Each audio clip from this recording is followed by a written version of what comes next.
current president of Indian Medical Association of New England. And I want to welcome you all on this Sunday afternoon.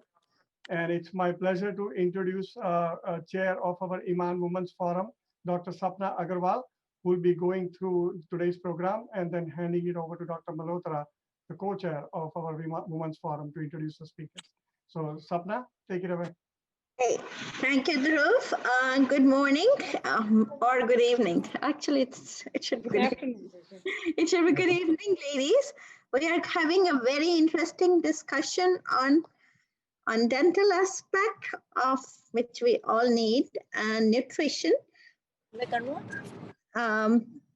And so we're going to have a very interesting thing. It is all being created by Dr. Mohini Malhotra, who is my co-chair, and thank you to all the speakers who have consented. So Mohini, it is for you. Thanks, Sapna. Thanks, Dhruv. We have a real treat for you guys today. Two great presentations by two dear friends. They've taken time from their busy schedule to speak to the membership of Women's Forum of Indian Medical Association of New England. Dr. Dhruv is there. You can see him, the guy in this group. He is our president. Dr. Neela Gandhi will be the first speaker. And a little intro for her. Actually, she's so well known to our community. But you know what, for some of us who don't know her, Dr. Gandhi earned her degree in Bachelor of Dental Surgery from University of Manchester in UK and her DMD degree from Tufts University School of Dental Medicine, Boston, where she served as a clinical associate in the Craniofacial Pain Center. An active member of American Dental Association, Mass Dental Society, and Academy of General Dentistry, she's been selected to the position of chair and trustee for the Metropolitan District Dental Society.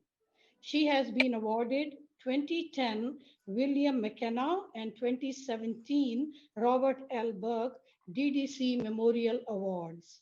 She served as a president of United India Association of New England for 5 years and organized several health fairs. She will share her pearls of wisdom on a healthy mouth is a healthier you and oral health is overall health. Take it away, Dr. Gandhi. Excellent. Dr. Gandhi, we would like you to share your screen when you can. Awesome.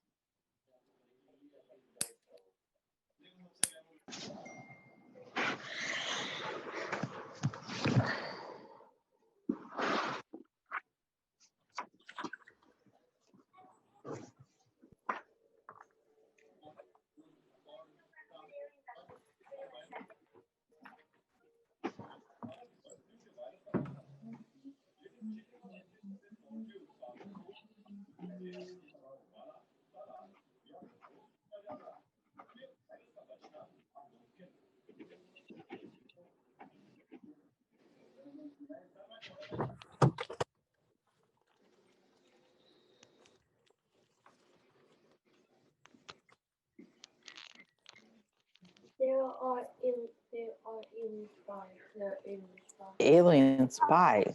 Yeah, alien spies mean that.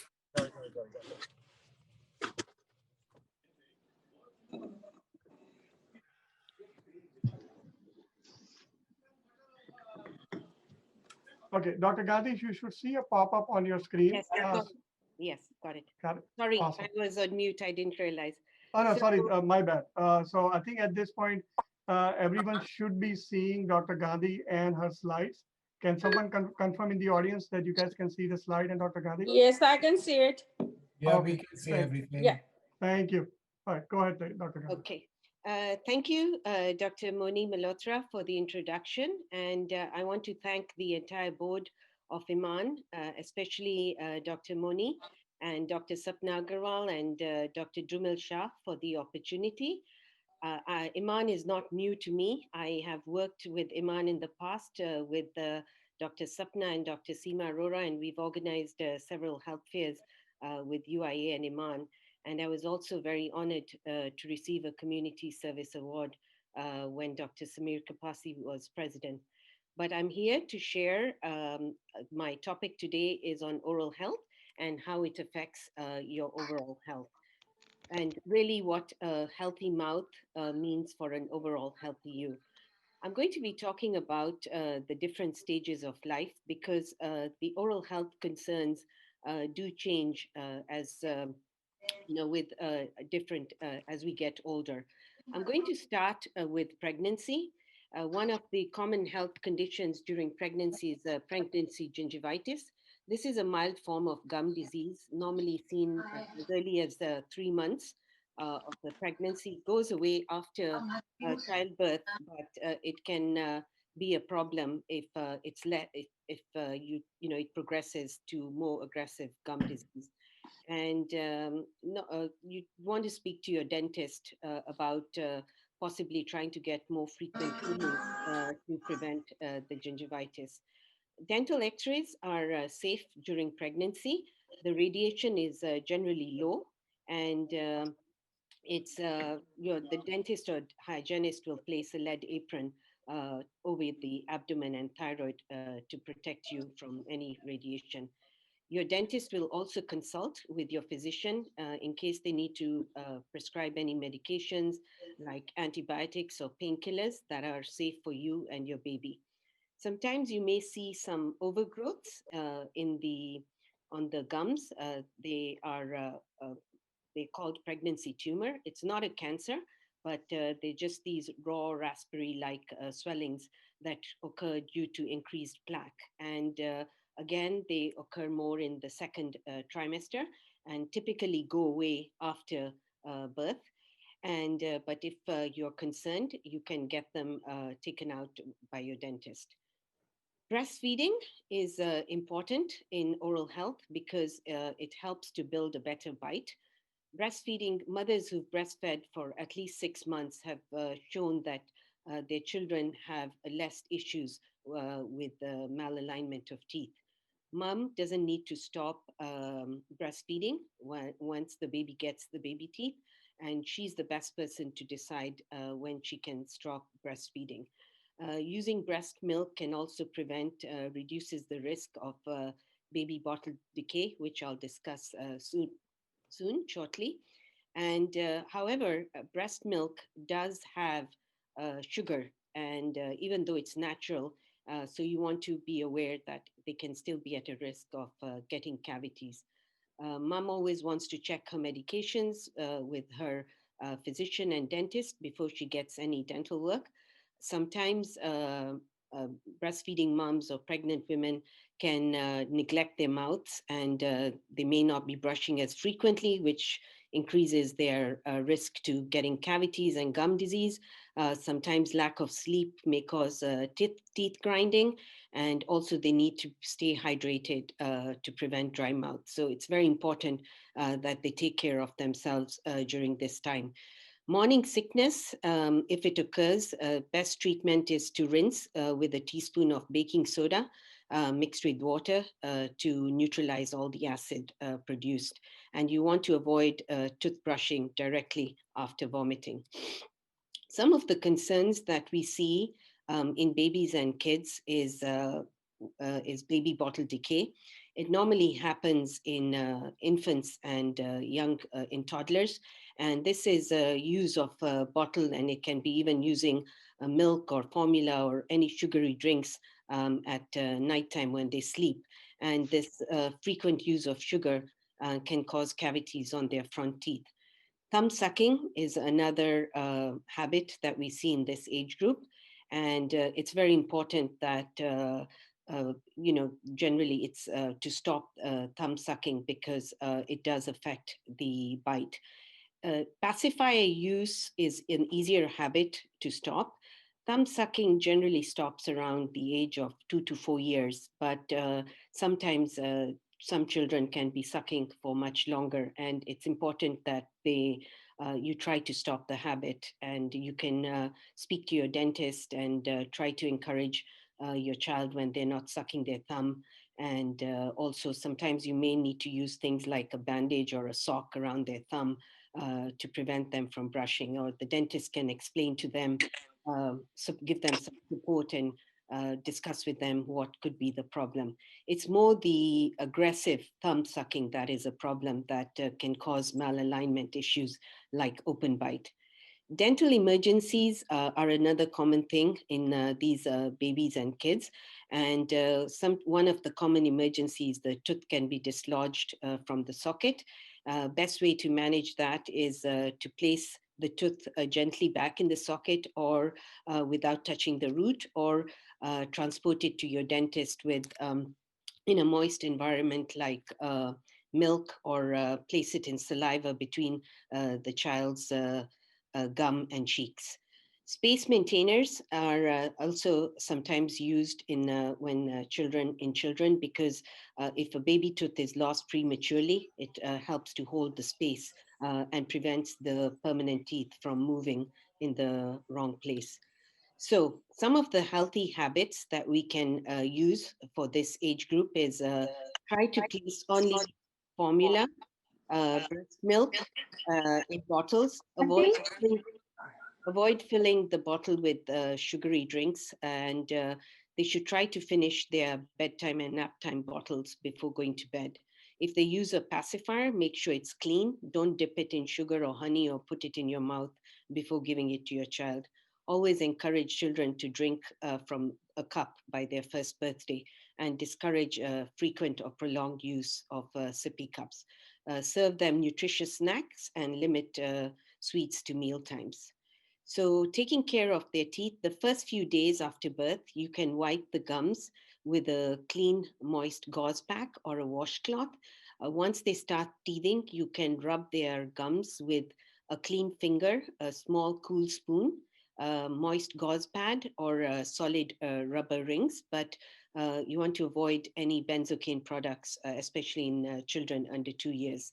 The first dental visit should really be as soon as the first teeth erupt, and no later than their first birthday. Brushing can start as soon as their teeth come through in the mouth.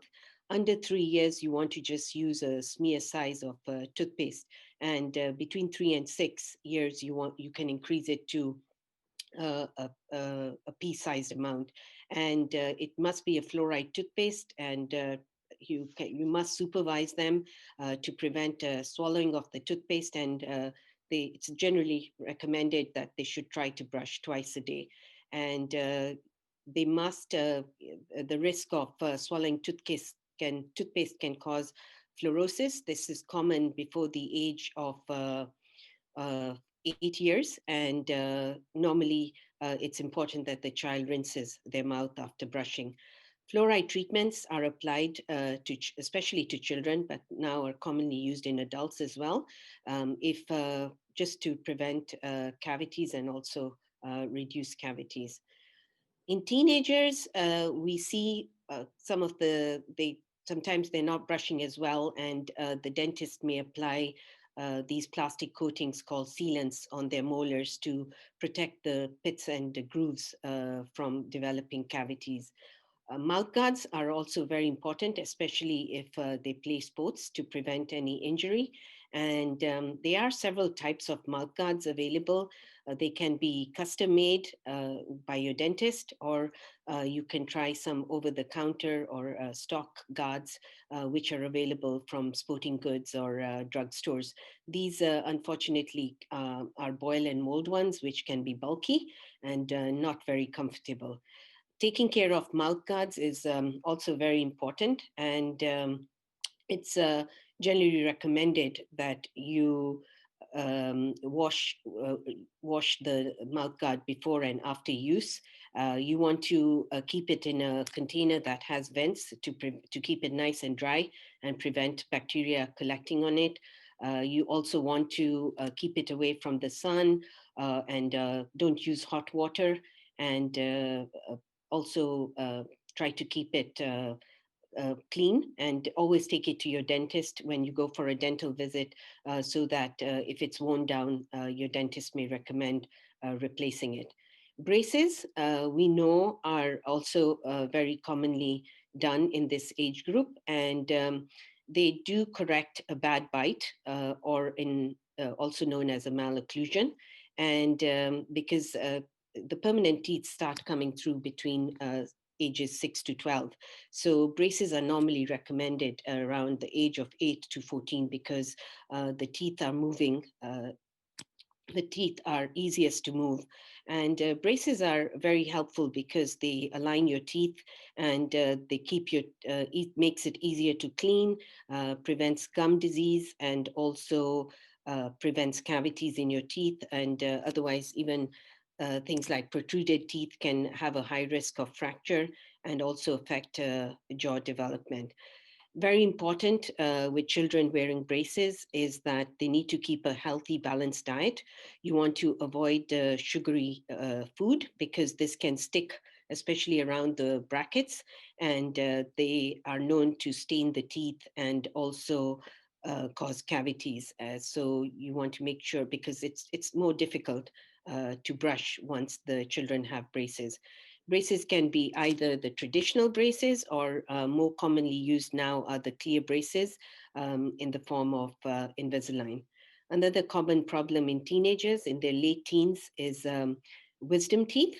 Wisdom teeth are, or third molars, normally erupt around the age of 17 to 21, and they are recommended to be removed if they're growing badly, like at an angle, and causing decay or causing gum disease, and they can also be taken out if as part of your braces.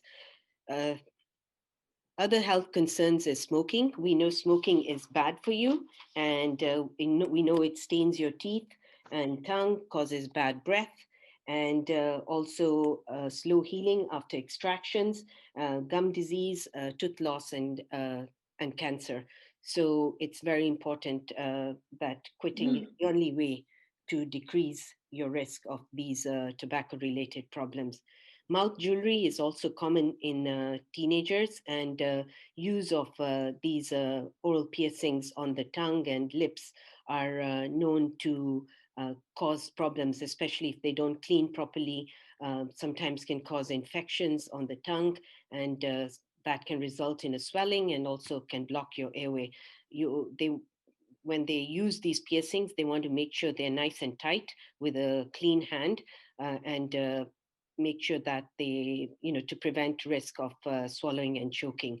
And also, while they do cause problems in chewing, they can also affect the teeth and gums because sometimes when you chew, they might click on the teeth and gums and cause gum disease and fractures in your teeth. So it's best to avoid these, but if you wear them, you want to be aware of these problems. Bad breath is a very common problem, and we know it occurs in about 50% of adults. Generally, the causes of bad breath are bacteria, dry mouth, gum disease, plaque, food like garlic, onions, coffee, smoking and tobacco, medical conditions like diabetes. And so it's very important that to keep bad breath away. Apart from regular brushing and flossing, use of a mouthwash is helpful, and also chewing on sugar-free gum is also helps bad breath. Eating disorders generally occur in teenagers and young adult women, and they cause the gums to bleed easily. And yeah, there is. Oh, thank you so much. God bless. and the biggest risk with eating disorders is they cause frequent throwing up, and this causes an increase in acid in the mouth and can cause dental erosion and wear down your teeth. And it's best to neutralize the acid by rinsing with baking soda. Once we talked about gingivitis, which we know is the first stage of gum disease, and it's normally reversible. And your dentist, everyone has some form of gingivitis, but your dentist may just recommend a simple cleaning if you have mild gingivitis.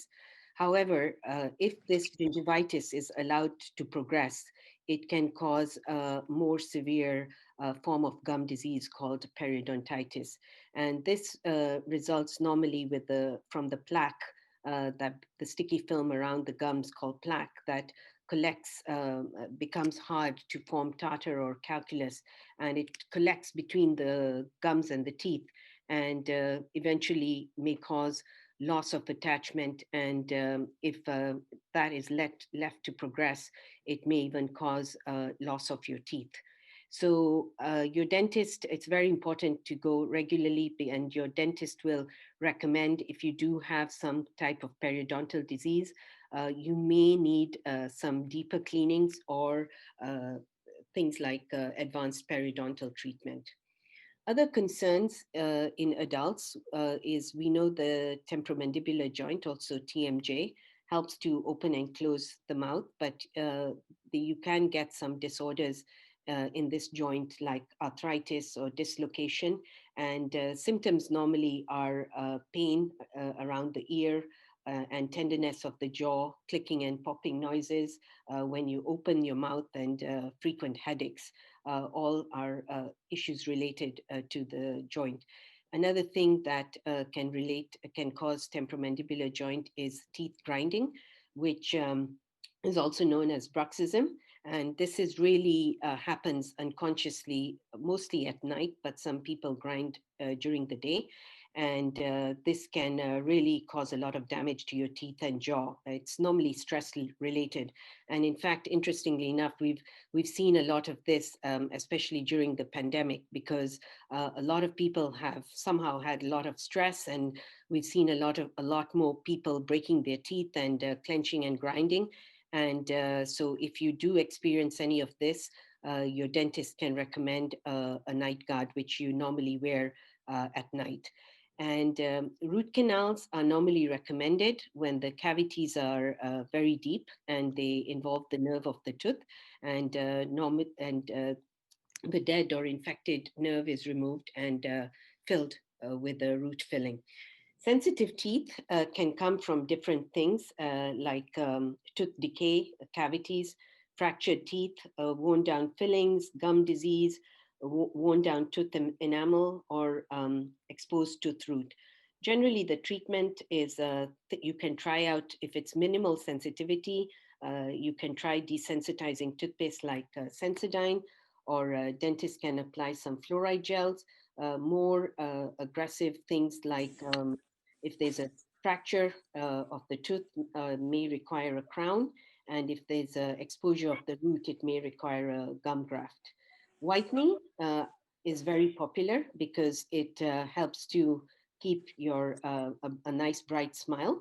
However, your teeth generally stain from several things, like can be some food and drink, like coffee, tea, red wine, and tobacco, age, trauma. Also, some medications can cause staining of the teeth. Uh, Children exposed to antibiotics like tetracycline and doxycycline can also have a very special type of stain. And chemotherapy.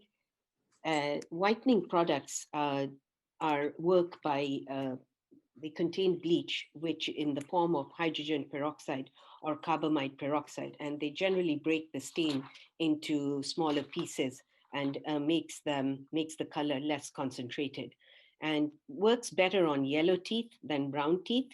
It will not work on things like fillings or artificial veneers, crowns, and caps, and also on these children who had Josh, can you do me a favor? whitening options. We can, you can try some stain removal toothpaste, in-office bleaching, which I think is the most effective, and at-home bleaching, also given by your dentist, or you can try some over-the-counter products. One of the products I recommend is the Crest White Strips. Those work well. However, one of the side effects of bleaching is sensitivity. And, I do recommend a pre-treatment of desensitizing toothpaste like Sensodyne or others for at least about 2 weeks if you decide that you want to whiten your teeth and have sensitive teeth. Older adults, actually, this can happen at any age. We know missing teeth can cause a difference in chewing and speaking. And, you can be missing one tooth or several teeth. If you miss one or two teeth, your dentist will normally recommend, if it's a fixed option, a bridge that anchors to your adjacent teeth. Or if you're missing several teeth, then they may recommend a partial denture. Or if you lose all your teeth, then you need a full denture. Implants are very popular now because they give you a feel of a natural tooth, and that normally involves placing a titanium post in the bone, and your dentist will later on put a crown over it, and it does make it feel like a natural tooth. Oral cancer, regular visits to your dentist can help detect these cancers, because whenever you go for a cleaning routinely, your dentist also examines the soft tissues in the mouth to make sure you don't have any lesions that are potential for cancer, oral cancer. Some risk factors related to cancer are the HPV. Men are more likely to have it, older age group 55 and older. And obviously, if they're smoking or chewing tobacco, pipe smokers, smokeless tobacco can all cause oral cancer. It's very important that you take care of your teeth before, during, and after cancer treatment, because you generally can have these mouth sores, dry mouth, sensitive gums, and jaw pain or infection and pain in the mouth. And visit your dentist. They will recommend some fluoride treatments to prevent cavities, filling cavities, and treating gum disease, and also remove any infected teeth by restoring with crowns and bridge work. Medications, unfortunately, one of the side effects is they do cause dry mouth, and this increases the risk of tooth decay. Inhalers also can cause a risk of oral candidiasis. So if you use an inhaler, try to rinse after the use of inhaler to prevent this infection. Cancer treatments can also affect your oral health, and it's very important that you see the dentist before beginning any treatment to ensure that you have good oral health.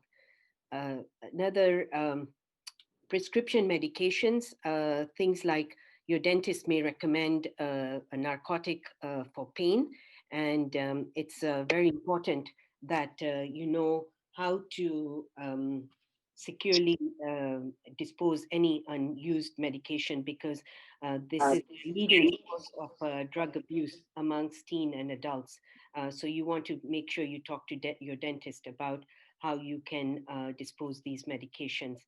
Dry mouth uh, is uh, is caused by medications, or you can have conditions like Sjogren's syndrome, which can cause dry mouth. Some of the concerns that can affect your oral health, systemic concerns, are diabetes. Diabetics are actually at a higher risk of gum problems because of poor blood sugar control, and serious gum disease may cause blood sugar to rise. Research suggests that treating gum disease can help improve blood sugar control in diabetics, decreasing the progression of the disease. It's common to see in diabetics, they have more tendency to have dry mouth, and this then, as we know, will result in high risk of cavities. They are also prone, as we just mentioned, to having gum disease, and they may have problems tasting food, delayed wound healing, especially after extractions. They are more susceptible to infections, so it's very important that the dentist may sometimes need to prescribe antibiotics to prevent these infections. Some children with diabetes may have teeth that may erupt earlier than usual. Heart disease and oral health. We Current scientific data does not indicate that regular brushing and flossing or treatment of gum disease decreases the incidence of heart disease. However, many studies have shown that there is an unexplained association between gum disease and several serious health conditions, including heart disease. So it is important that you maintain good oral hygiene. One of the things that we all have bacteria in our mouth, And even though you do a good, cleaning of your teeth and good oral hygiene, somehow this bacteria can enter the bloodstream. And if you are healthy, that's normally not a problem. But if you have a low immunity, this bacteremia can cause an infection elsewhere in the body. So normally your dentist will prescribe in consultation with your physician will prescribe a treatment of antibiotic prophylaxis, which is a course of a treatment of antibiotics 1 hour before dental procedures like cleanings or extractions, anywhere where there is more bleeding associated and risk of infection. These are some of the conditions in the heart that require prophylaxis: artificial heart valves, infective endocarditis, and heart transplant, heart conditions that are present from birth. Osteoporosis also has an effect on your oral health. We know that there are some oral agents like Fosamax and Boniva and others that are given to treat osteoporosis. Also, there may be some injectable agents like Boniva 4 or Reclass that are given as a part of cancer therapy to reduce bone pain and hypercalcemia. And it's normally the problem with the oral mouth is if you have like a tooth extracted, it can cause osteonecrosis of the jaw and severe damage to the jawbone. Most people that are diagnosed with osteonecrosis, it's hard to tell whether who will develop osteonecrosis, but it has studies have shown that it's people who are who are on these infusions, especially for the cancer therapy, are at a higher risk of developing the osteonecrosis. And so it's very important that you see your dentist before starting this medication. So if they want to treat any gum disease or any extractions, this can be done before you start these treatments for osteoporosis or cancer treatment. And they can develop a treatment plan that can keep your mouth healthy during treatment. You want to continue your regular dental visits, even though you're taking these medications. The risk for the oral agents is low, but you don't want your gum disease to progress to an extent where you lose your teeth. So it's important that you keep your regular dental visits. It's generally not recommended for patients to stop taking their osteoporosis medication because of the risk of developing bone weakness and possible fracture. Is higher, and always talk to your physician before ending any medication. So in conclusion, to summarize, this is for everyone. You want to make sure that you always brush your teeth twice a day with a fluoride toothpaste for 2 minutes. And you want to use a toothbrush with a soft head and a small head so it can reach hard to reach areas. Always try to replace your brush 3 to 4 months or even sooner if the bristles become frayed. You can also use an electric toothbrush, especially people who have limited movement like arthritis. And the electric toothbrush does work better because it's not as abrasive. But if you have the correct technique, either the manual or the electric toothbrush work great. The proper brushing technique, you want to place your brush at a 45-degree angle, and you want to brush gently back and forth, short tooth-wide strokes. Start with the outer surface, and then the inner surface, and then the chewing surface, and finish up with cleaning the inside surface of the front teeth by tilting your brush vertically and make several front and back movements. Always remember to brush your tongue. You want to floss your teeth, preferably daily, and you can use dental floss, pre-threaded flosses, tiny brushes to reach between the teeth, water flossers, wooden plaque removers, or dental picks. You want to make sure that you don't use things like fingernails, folded paper cards, or cutlery, safety pins, because they're less effective and can also be harmful and painful. Mouthwash is recommended. I do recommend an alcohol-free mouthwash, and it's always better even with these patients who are receiving treatment, especially for cancer and osteoporosis. You want to avoid sugary and starchy snacks or limit them to meal times. Children should always wear their mouth guard if they're playing sports. And you want to quit smoking. It's never too late to quit smoking. There are tobacco cessation programs, over-the-counter products, and prescription medication that your dentist can prescribe to help you quit smoking. And avoid piercing your lips or any part of your mouth. Drink water with fluoride. This is important at any age because fluoride is nature's cavity fighter. Many community water systems contain fluoride, but if you prefer bottled water, always check the label because some don't contain fluoride, and some home water filters actually remove the fluoride from the tap water. If you wear dentures, make sure that you clean them on a daily basis with denture cleaners. You don't want to use abrasives like toothpaste or household cleaners, which can damage your dentures. You want to try and take out your denture for at least a few hours during the day. And it's also very important that you don't wear your denture at night because bacteria will collect around the soft tissues and the denture, and this can cause other problems in the mouth. Very important, visit your dentist regularly. Normally recommended twice a year, but at least once a year. Don't wait to have pain or any problems. Always take list of your medications, medical conditions, allergies, contacts of your healthcare providers, and emergency contacts. If you wear any sports guards or dentures, night guards, make sure you take them with you. And so practicing good oral hygiene habits can help prevent tooth decay, gum disease, and possibly some serious health issues. I know that was a lot of information to share in a short period of time, but if you have any questions, you can reach me on my email, which is here at the bottom, Neela Gandhi 2003 at yahoo.com. And thank you. Thank you. Back to you, Moni. Thank you, Neela. Very informative.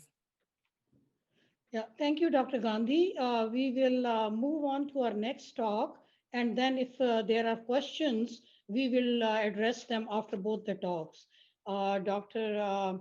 Indra Mohindra, a dear friend and a very well-respected member of our community, is the next speaker. And her talk will go a little over time because we are starting a little late for her talk, but that's fine. Dr. Mahendra's a brief introduction. She was educated in UK and USA. She practices pediatric and rehab optometry.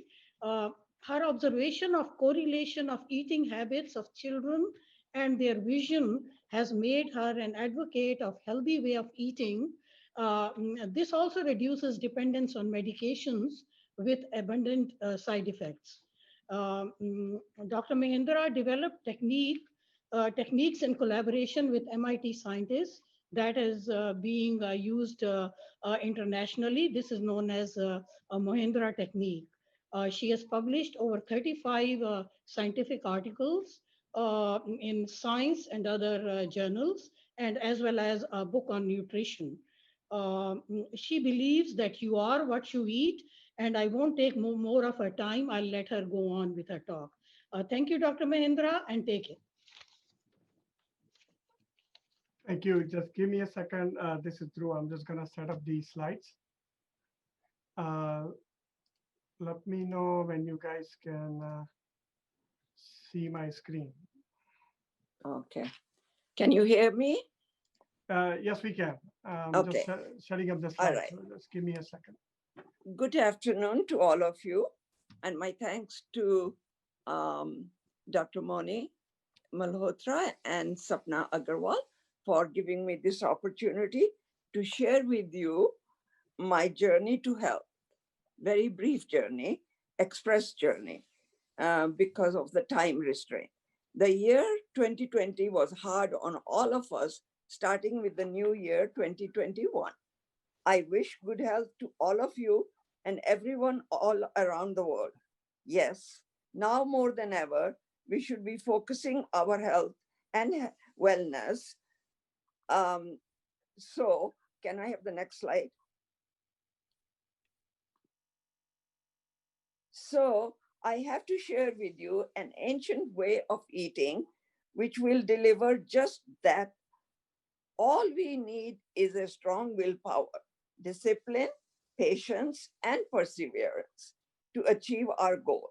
This way of eating has given rays of hope to many just by taking one step.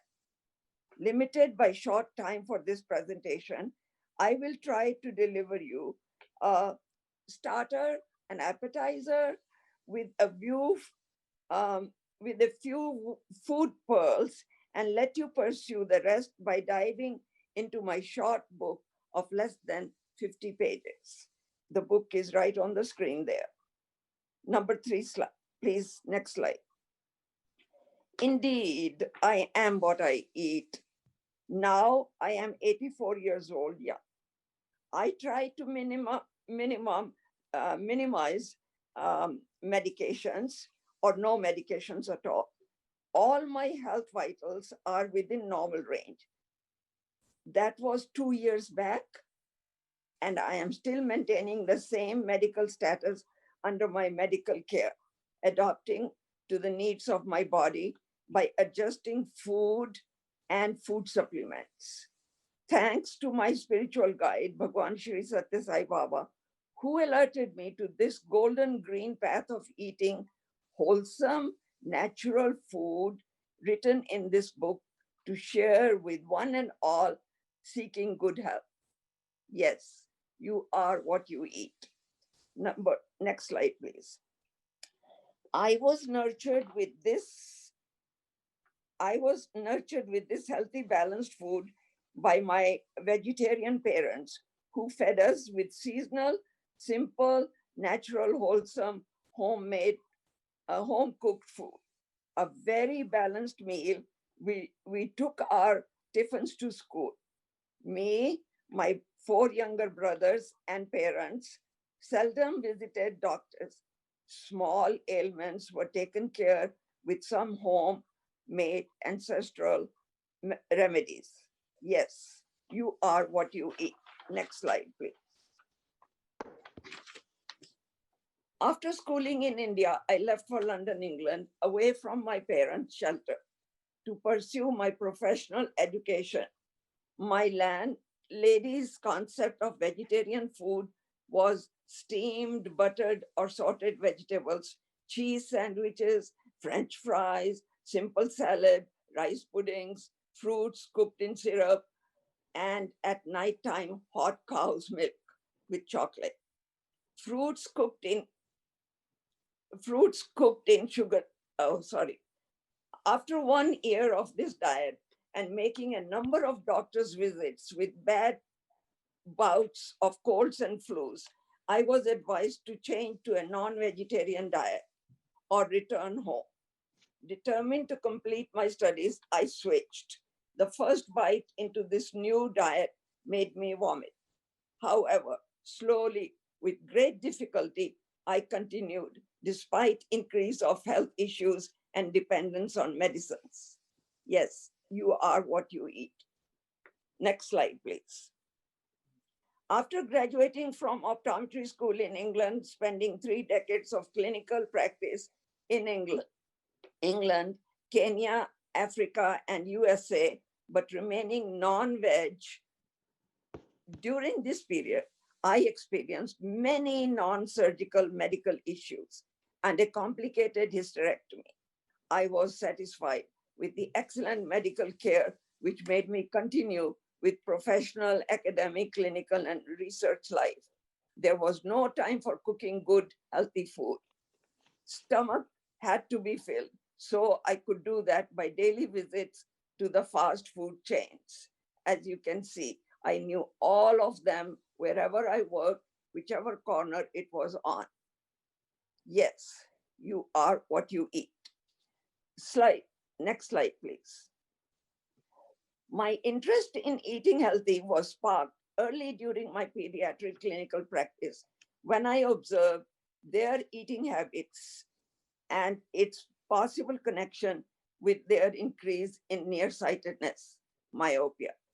Upon succeeding in changing their limited eating of processed foods to fresh vegetables and fruits by adding green leafy vegetables along with non-processed fruits and drinks in their diets and a healthier way of eating, I noticed a significant improvement in their vision.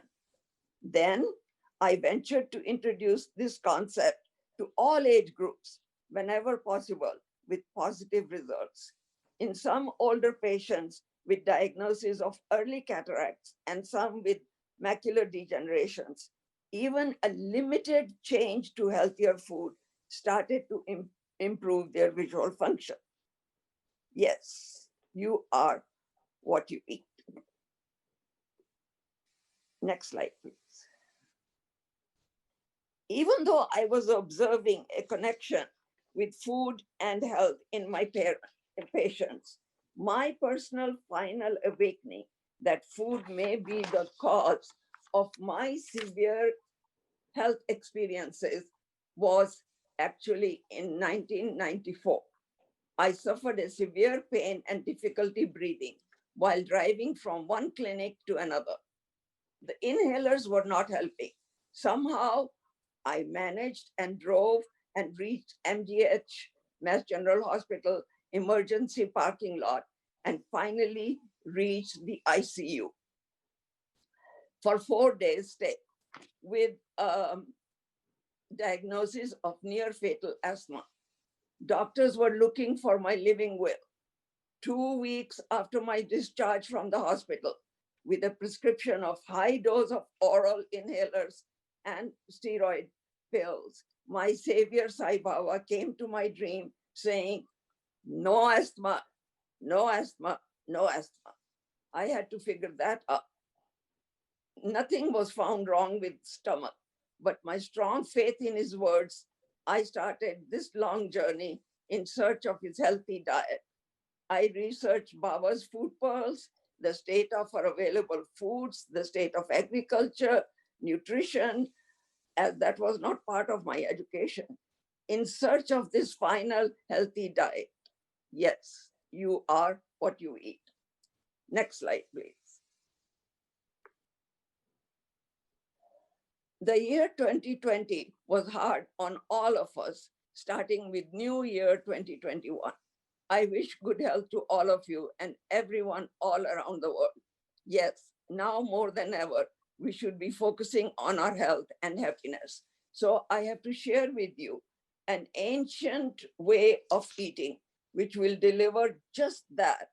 All we need is a strong willpower, discipline, patience, and perseverance to achieve our goal.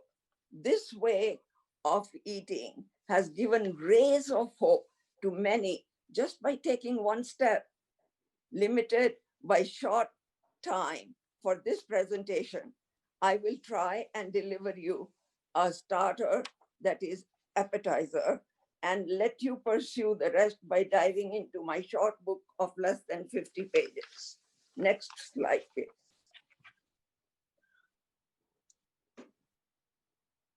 All right. Now, this way of eating is not a fast push button method. It requires strong willpower, patience, perseverance, and hard discipline to follow his recipe for good health. Next slide, please. To develop discipline for different aspects of food habits, one needs to be aware of timings, quantity, quality, and manner of eating this food. Next slide, please. So what are those star guidelines by Baba for healthy eating that I found? Let us look. Next slide, please.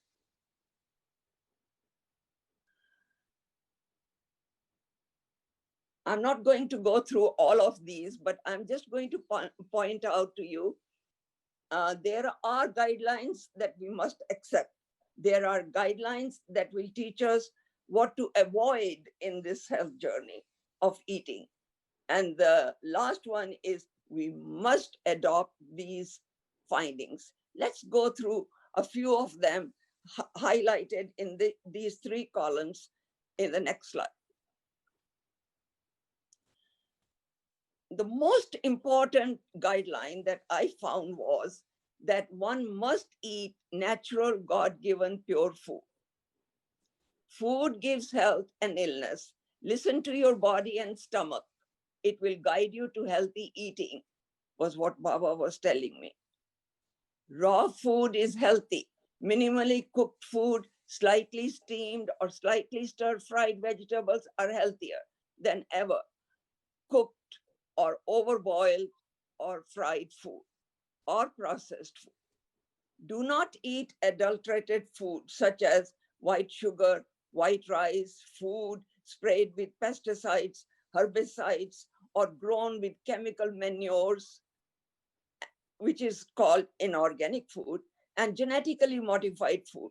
And I will explain to you that in a minute, what the difference is between that and how do we shop for it. Do not eat processed packaged foods with preservatives, artificial color, and chemical additives. Raw food is healthy.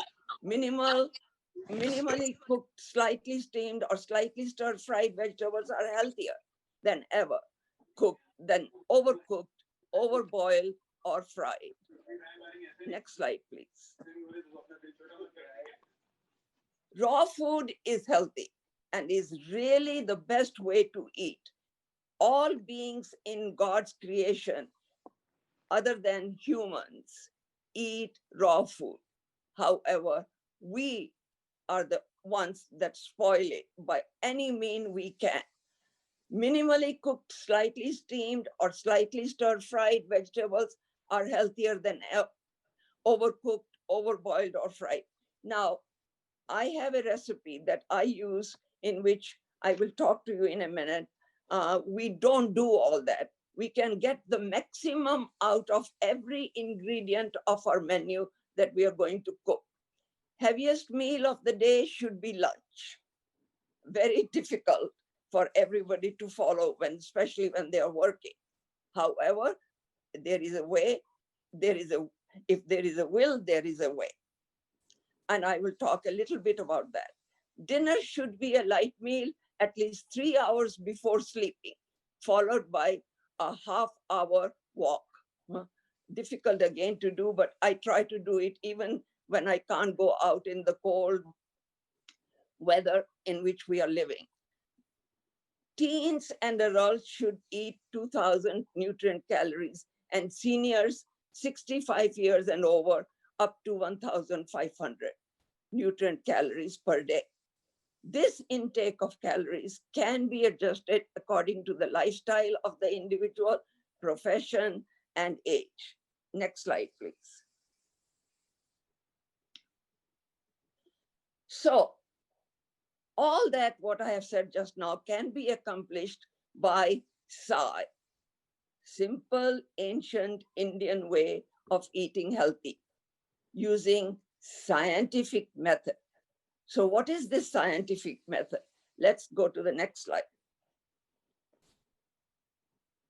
While I was researching for that scientific method, the environment was showing me that there was an awareness and a debate going on of whether we should be vegetarian or non-vegetarian.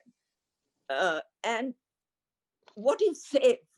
If we are going to make that choice, we are limited, aren't we? What is the choice?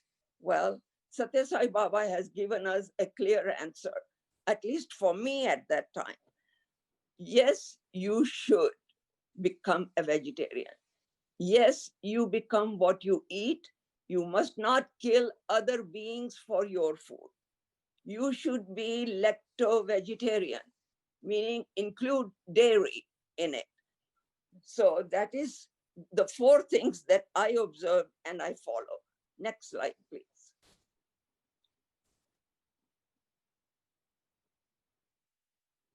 To accomplish anything in this world, three things are very essential. We have to learn to master over the senses, control over the mind. We have to maintain perfect bodily health. Mastery over the senses.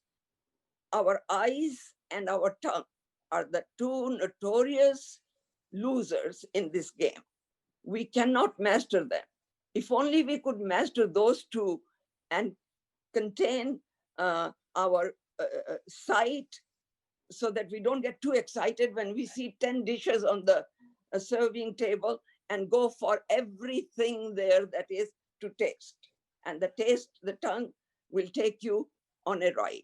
So those are the things we have to watch and become aware not to overdo. Next slide, please. One of the guidelines I mentioned to you, the first one that attracted me, was pure natural or God-given food. What is it in this environment that we live in? The answer came after a few years of research, and I found that it really is one that is certified organic. It is visible when you do your shopping and look for literature, to look for a USDA certified organic symbol.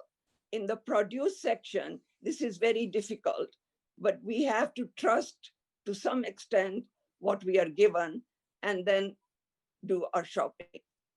So what is certified organic? No synthetic chemicals in the soil or on the growing plants, like herbicides, pesticides, or some synthetic chemical fertilizers, grown without corporate pressure of cost, etc. I want to share a little something here about cost, because that is one of the things that comes up, because a certified organic is a different way than the ordinary way of growing. It is more expensive. So the cost is reflected in our consumers, on our consumers, when we find that the price of that food is a little more than the other. So the first question that anyone has is, how would I manage? Well, I will give you one example. I changed to a new accountant, and when he looked at my medical bills, he said, where are your medical expenses? I said, I gave you everything. Oh my God, he said, I am half your age group, and my medical expenses are 3 times as yours. I said, here, take this book, my gift to you. Follow it, and you will come to the same level.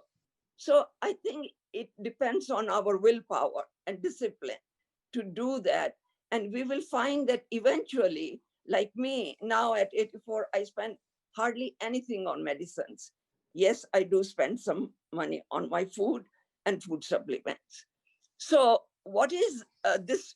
When I go to a grocery store, I see 2 shelves. One says organic or natural. But as I said, look at whatever you pick up, see if it is USDA certified and all the ingredients in it.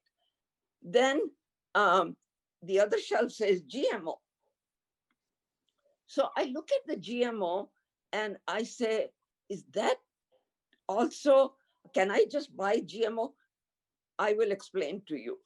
Certified organic means that GMO is not included. So you cannot have GMO just by labeling GMO, because we don't know whether it was grown organically or not. And therefore, avoid that. Just buy certified organic and read the ingredients. Be sure that you learn how to read the ingredients. And if you are not sure of them, everybody has a walking encyclopedia in their hand. Go take a quick look and see on your iPhones if that is really organic or not. Next slide, please. Okay, I've done that one. Next one, please. Oh, what happened? Okay, so I said that food is contaminated. What are the chemical fertilizers that do it? Insecticides, pesticides, herbicides, weed killers, irradiation, wax colors, dyes, plastic foam, many more. You name it, and they are present in our food. So, what can our body do when this overload of toxicity is being fed into it? Our immune system can only handle so much. Therefore, eating the healthy way, wholesome food is our answer, and avoiding everything else. Let's go to the next slide.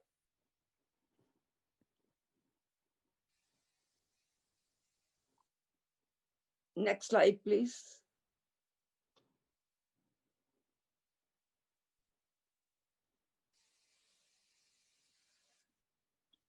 Next slide.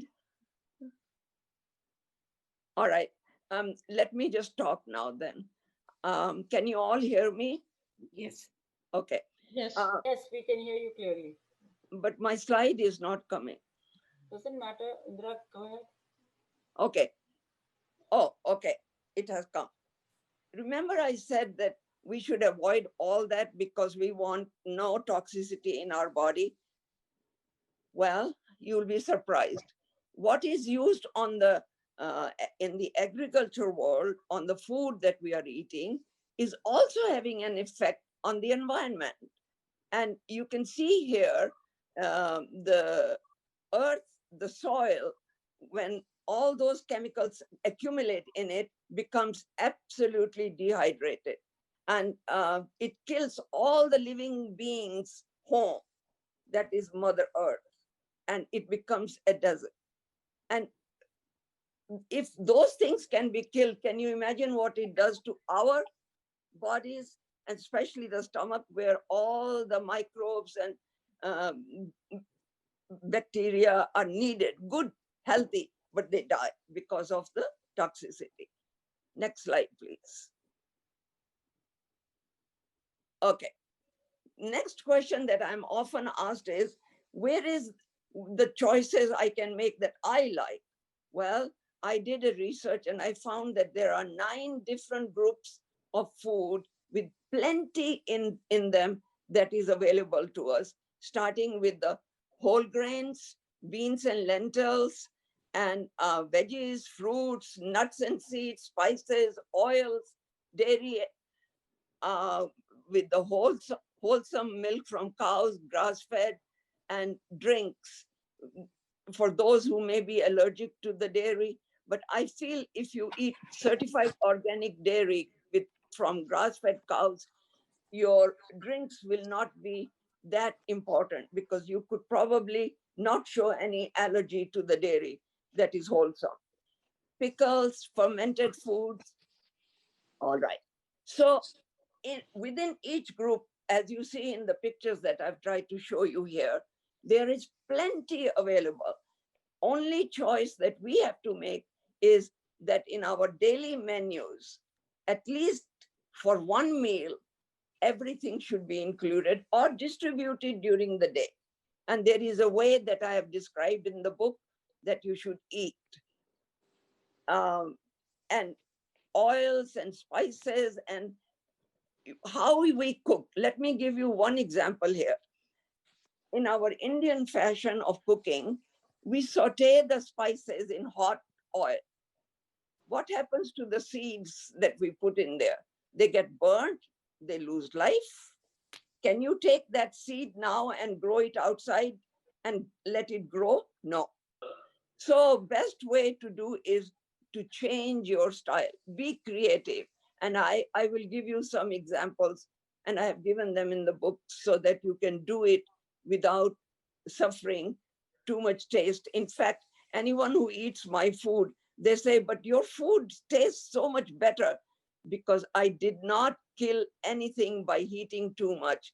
I cook it in the steam or low heat, and food will and not burn my spices. So food is very good.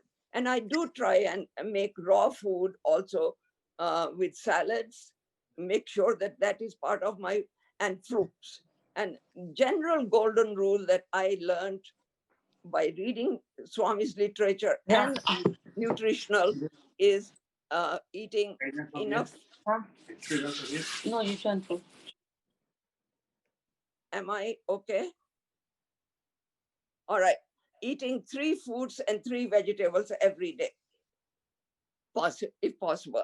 Okay, next slide, please.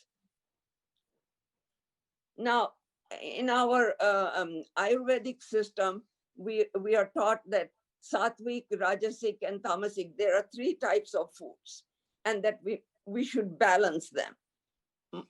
It is very important to do that because sattvic food, which is light and easily digested, calmness and equanimity and serenity giving, can become either rajasic or tamasic, which means change its nature if we overdo it.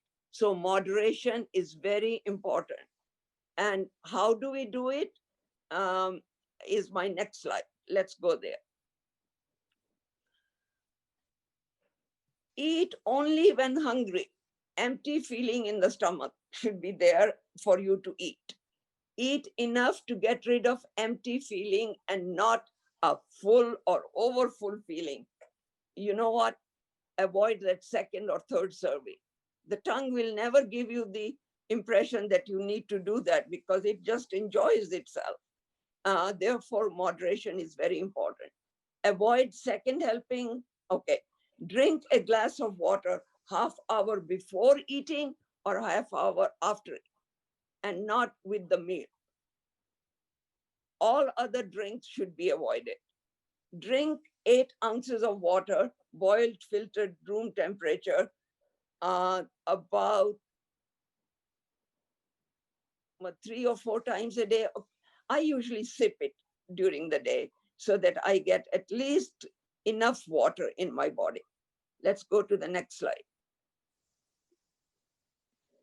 It is very important that we maintain all that what I have talked right now, but timings and quantity are very important.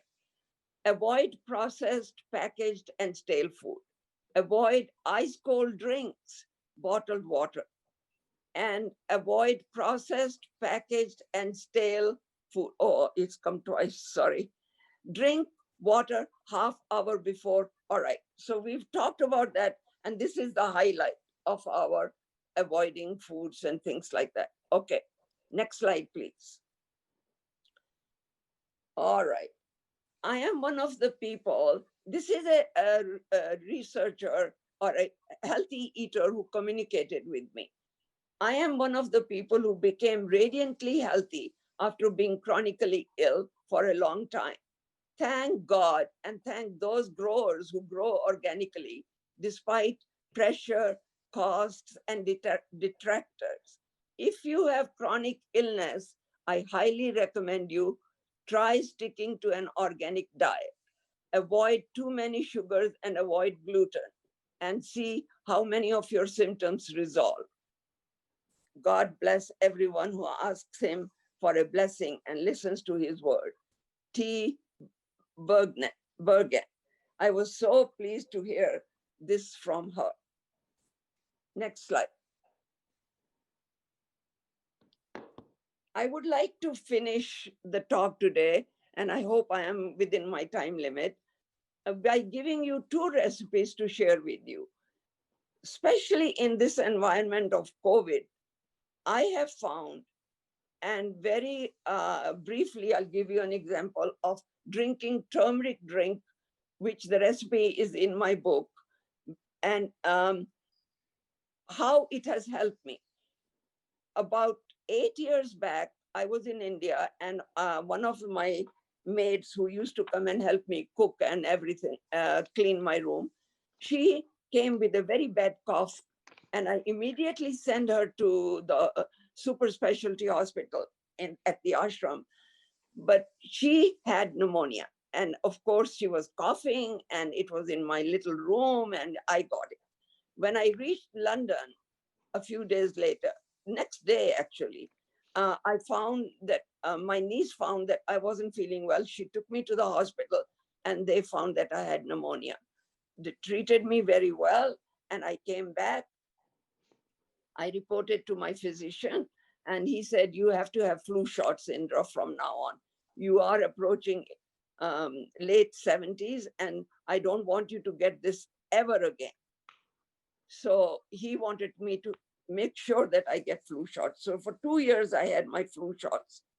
And then I one day said, because of my profession where I have to go very close to the patients, I said to myself, I want to find something else. I don't like these germs going into my body. You know, it's a natural human reaction. So I decided, what shall I do? One day I reflected back on my life and I said, when we were young, my parents, my ancestors, they all gave me, okay, I will finish. They all gave me this turmeric in hot milk. So that gave me the idea, and I started making a turmeric drink. I can't give you the recipe right now. Time is limited. So please dive into my book and get all these informations in there. Second one, I want to really bring to your attention. 1 year, my physician said, you have hypothyroidism. So I have to give you some medication. I said, okay, let's do a second repeat in 6 weeks. And if I still have it, I will go for medicine. In the meantime, I researched and found that Brazil nuts were very high in selenium, and that taking 1 or 2 a day might improve my hypothyroidism. And sure enough, for last 10 years, I have been taking that, and my thyroid is functioning very well. Sai Ram, and thank you. And I wait for any questions you might have. Next slide, please. Yes. And if we are doing the questions later, my thanks to IMANE for giving me this opportunity to share with you some pearls for eating healthy. You are what you eat. And I tell you, to do this express delivery to you today, I really thank that I am what I am because of what I eat, and I could do it. Thank you very much, all of you. Thank you, Dr. Mohindra. We really had two supertastic talks by two very good speakers. I had warned both of them that we may recall them for future sessions. And we are really getting super feedback. My congratulations to both of you and my heartiest thanks to both of you.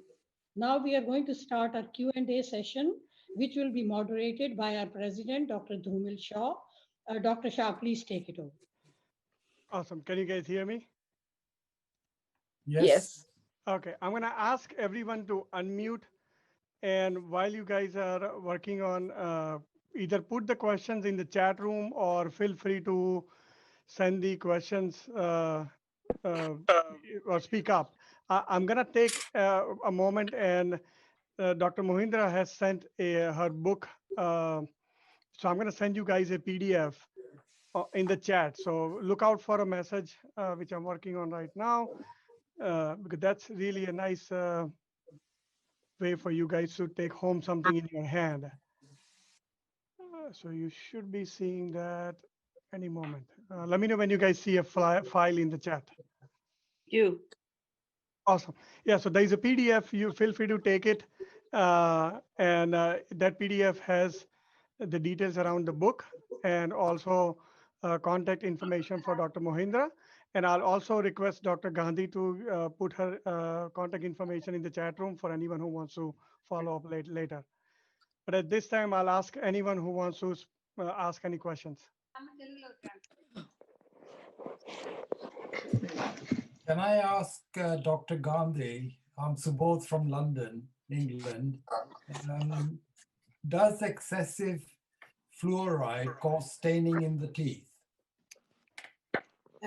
Thank you for the question. It does. It's more common when the teeth are developing, and that's why it's very important that the children are taught how to rinse their mouth after brushing, because it's the swallowing of the toothpaste that causes it. So it's really before the permanent teeth come through, any age before 8, when you would see this affect the teeth, and it doesn't affect once the teeth have already formed or erupted.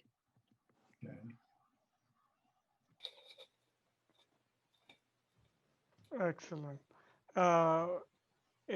Feel free to unmute yourself. I think I've allowed every participant to unmute. So if you're not able to unmute, you can feel free to put your questions in the chat room. I see a lot of familiar faces. Good, good. Let's see if I have anything in the chat, because I think some of them are sending me direct message. So I got a message. I think some of you are not able to download the PDF. We will upload that on the IMANE website, and I'll be putting it on our IMANE Facebook group, so that way you guys have access to it later. So don't worry if you're not able to download it right now. The way you can ask her to send you. Good. I know we went a little bit over time, but this was really jam-packed. I learned so much today around the oral health and nutrition myself.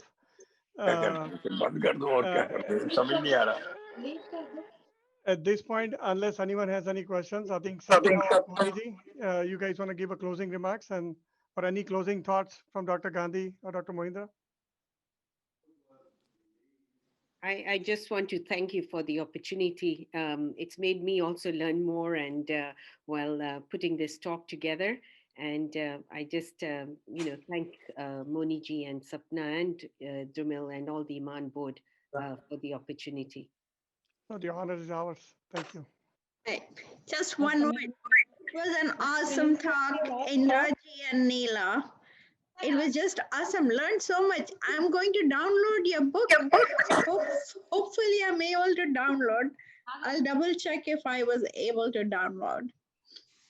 Dr. Mohindra, could you tell us? Just a minute.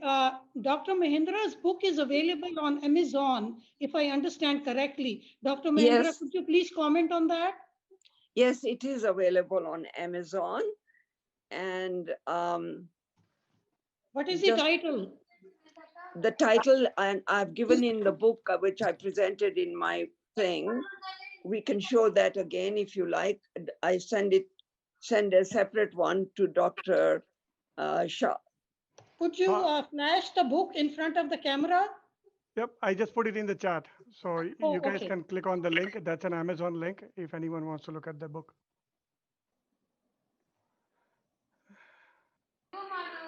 Good, good. I think what I downloaded was only 2 pages. Yeah, I think what you downloaded is not the book. That's just the business card, which has the front page of the book and her contact information. The book itself is on Amazon. Thank you. Hello. Hello. Can you hear me? Yes, we can. Okay, this is Dr. Swaran Goswami, and I'm a very close friend of both the speakers. I have read Indraji's book thoroughly, and I would recommend everybody to take that book from Amazon. It's really worth it. It's a very good book and very useful for all of us. Thank you. Thank you, Swaran. I think that's a very good recommendation. I have observed Dr. Mohindra talking to different groups in the past few years. She's very well respected for her work and her publications. We are very, very lucky to have her today. Hello. Hello, hi, namaskar. Hi, my Mataji, name how are is you? fine, thanks. Hi, how are you, Dhruv? Hi, nice to see you. Thank you so much, Indraji. Your talk was phenomenal. I really loved it. My name is Madhu Anand. I think you know my parents, Mr. Mulraj Mathur and Kanti Mathur from the old days, from Arlington. But anyway, fantastic talk. Kumkum is my sister. Anyway, so very, very wonderful, really informative.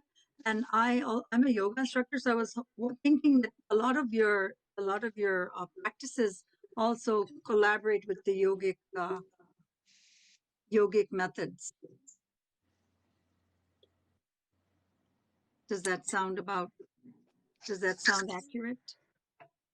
So, Dr. Mohindra, I think that because of background noise, it may be hard for her to hear. So, can you repeat the question? I just wanted to ask her if she felt that there were a lot of yoga, a lot of collaborative efforts with yogic methods of nutrition and all that in her practices. God. So, Dr. Mohindra, I think the question, can you hear me okay? Yes, yes. Yeah. So the question... You can tell me what the question is, please. There was too much static. Yep. So the comment or the question is from Madhu Mathur is there, does your book cover or your methods have some similarity or synergy with yoga and nutrition also? It is, the book, what Swami has given is Ayurveda. It was the ancient Ayurveda, the way it should be practiced. And its simplicity in it is so easy for everybody to understand. I did it without even understanding because I had faith in Baba.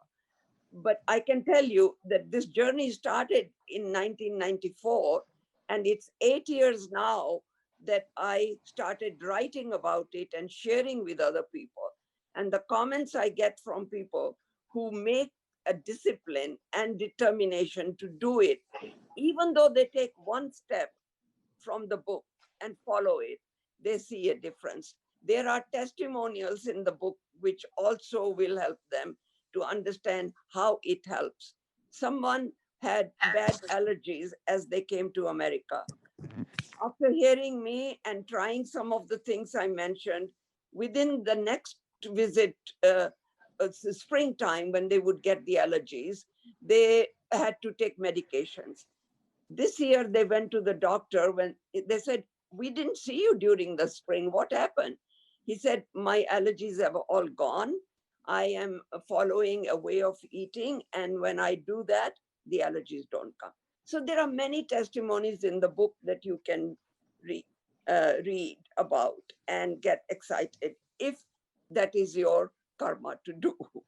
Saira. I have a question for Neela Gandhi. Sure.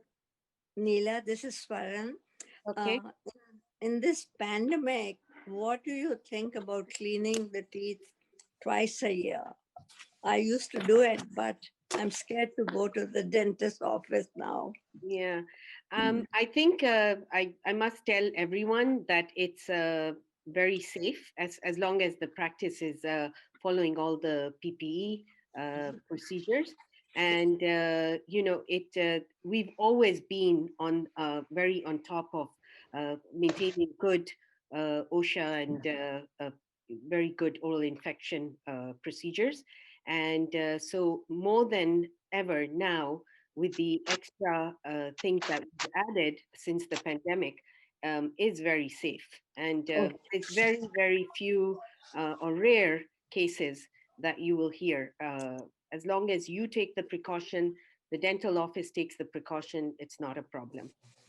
For a senior citizen with comorbidities like diabetes, the same advice remains.